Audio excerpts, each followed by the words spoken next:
I'm Ray D. Magden, and welcome to For Love and Money with the Lesbian Talk Show. Today, we're going to talk about a topic that's very near and dear to my heart. We're going to talk about branding. So, to me, branding isn't just coming up with a pen name and then coming up with all the social media accounts associated with that pen name. It's about something deeper than that. When people read books, they like to know what they're getting. They want to be surprised by the characters and the plot, but they want to know in advance how the book is going to make them feel. They want to have some idea of what impression the book is going to leave on their heart. People like to know what they're getting into when they buy a book and spend their hard-earned money. So that's why developing a brand is really important and will grow your readership a lot. And it will also make your current readers a lot more loyal if they know exactly what they're getting. So when people pick up a book by Ray D. Magden, they are going to get some very specific things. And these are things that I sat down and thought about very carefully and incorporated into my online persona and into my advertising of these books. Number one, if you read a Ray D. Magden novel, you're going to get a happy ending. I grew up in a homophobic environment. The message that women couldn't be happy if they loved other women was very present in my life at that point. And when I grew up and I read other people's books and realized that it didn't have to be that way, I decided very early on that I wanted to say something similar. I wanted to model for other queer women that yes, two women can be happy together and in love, and your relationship and your happiness is not doomed just because you're queer or a lesbian or bisexual. So it matters a lot to me, these happy endings. It's in defiance of the bury your gays trope that is still a major problem on television. It's defiance of the message that I was given as a young person.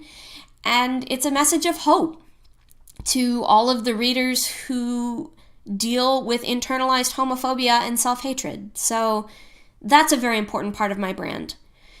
Another important part of my brand is definitely the erotic part. I write sex scenes that are pretty explicit, and I write a lot of fan fiction that's also explicit. So I've definitely developed my brand deliberately as an erotic author, someone who uses sex as a character development tool.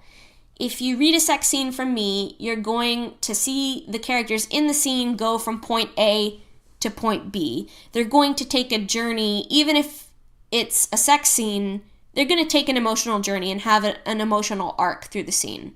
So that's an important part of my branding as well. Another important part of my brand is diversity. When you look out into the world, not everyone is white, not everyone is straight, not everyone is cisgender, not everyone is male or even female. People are from all different backgrounds, they have all kinds of different bodies, they're of all shapes and sizes, and I think it's important to show the world the way it really is.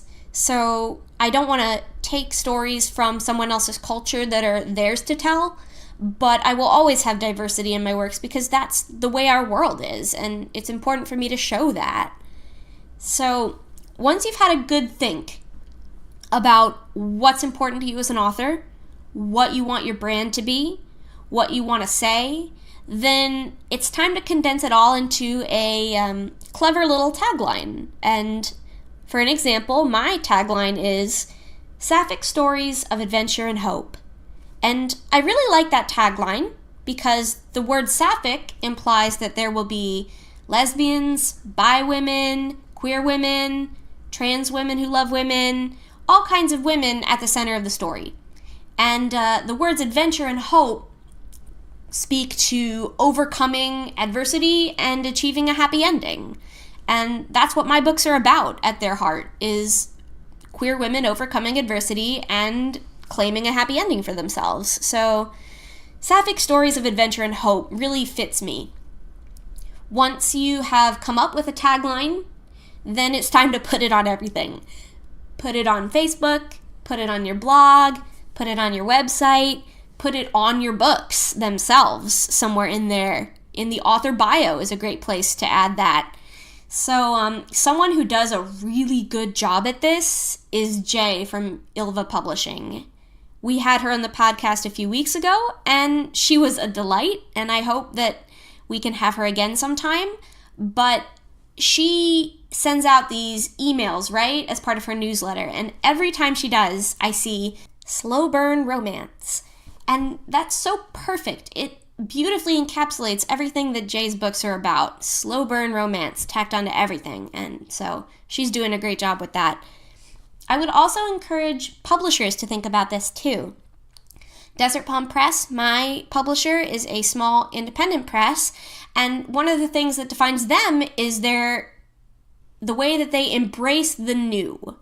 They have been very supportive of my gender nonconforming characters in my books. They are supportive of works that don't necessarily fit the traditional romance novel beats, that follow a bit of a different drum.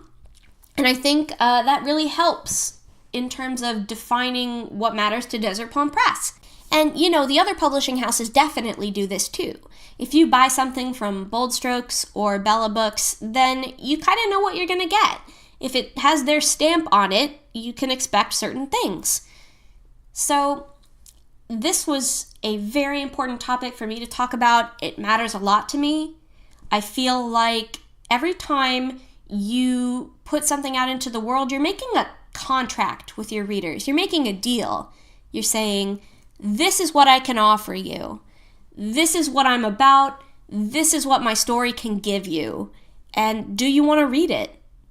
So the more explicit you are with the terms of the contract, the clearer you are about what you offer, the more people are going to love you, the more people are going to find you, the more people are going to buy everything that you write. So in the next 2 weeks before we have our next episode, I really hope that some of you will take the time to sit down, think about what defines you, come up with a tagline, put it everywhere. And the best way to show people what you're about isn't just telling. Although telling's important, it's showing. And so I would also encourage you, if you have an older book that has been out for a little while that really encapsulates your spirit, consider making it free. That's what I did with The Second Sister, which is the first in my Amandir series. The Second Sister really defines me, and it hits all the check boxes on what a Lady Magda novel is. There's queer women who have an adventure and get a happy ending together, and there are sex scenes that lead to character development as well. So, yeah, I made it free, and I've gotten several thousand downloads of it, and those people then go on to buy the rest of the series, and hopefully my other books as well. So I hope you have a lovely 2 weeks, my listeners. Next time, we're going to have a very special guest, the incomparable Radcliffe from Bold Strokes Books. And she's going to talk to us all about the way that she sells her work and the way that she helps other authors sell their work at her publishing house. So thanks for listening. Once more, this was For Love and Money with the Lesbian Talk Show. If you enjoyed this podcast, please go to the Lesbian Talk Show Facebook group and talk about it. You can also visit the Lesbian Talk Show's Patreon, another thing we've talked about on the podcast. If you want to check it out, you can hear some audio clips that didn't make it into some of the other Lesbian Talk Show podcasts. It's kind of like a sneak peek behind the scenes. So it's really cool. You should check it out. And have a wonderful 2 weeks.